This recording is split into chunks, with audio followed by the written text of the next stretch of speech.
Dr. Whiteley, we talked about this document several times, and in this document it says that we should be making the increase from a 3 to a 5% real growth in the DOD budget. Now, this has been several years now, and we haven't done that yet. Were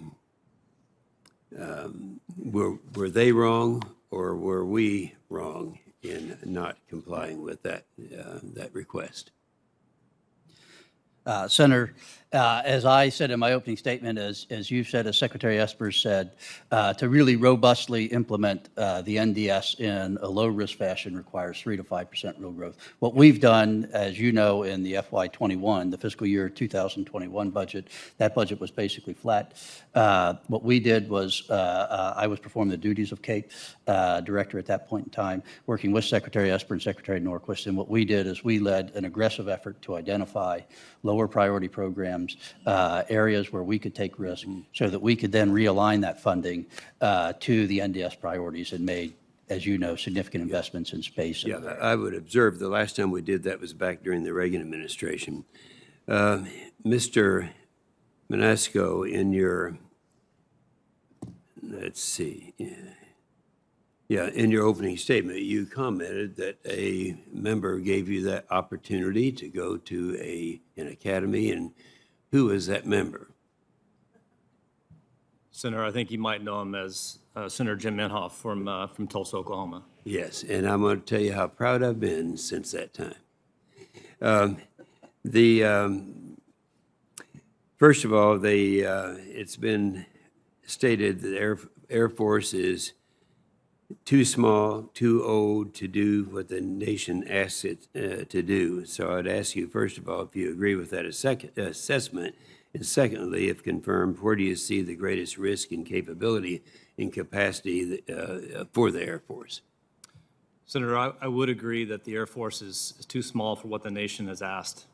But just as we have to get bigger, we actually have to get better. So the biggest opportunity that I see is for us to balance near-term risks and invest in the future so that we can be prepared to implement the National Defense Strategy and, in particular, to be able to compete and win against Russia and China.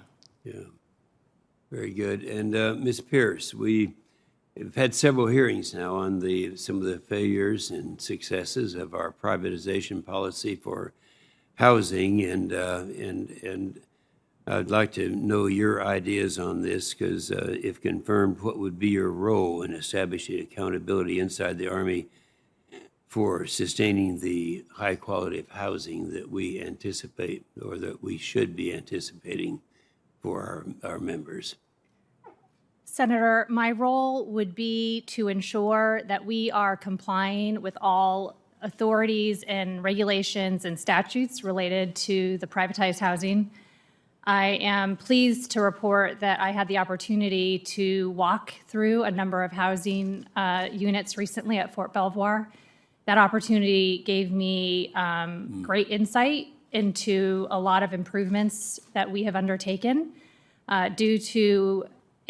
I recognize the hard work of many members of this committee working in coordination with Army senior leaders to ensure that we are on the right track with housing.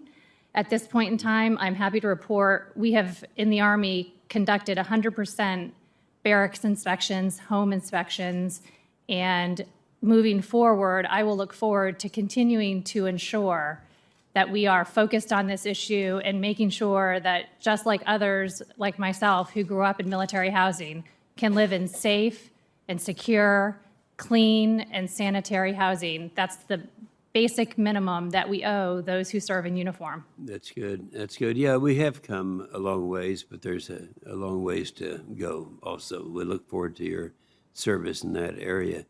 Mr. Hardy, what do you think, or do you anticipate would be among the most significant legal issues that you might be called upon to address if you're confirmed as a judge?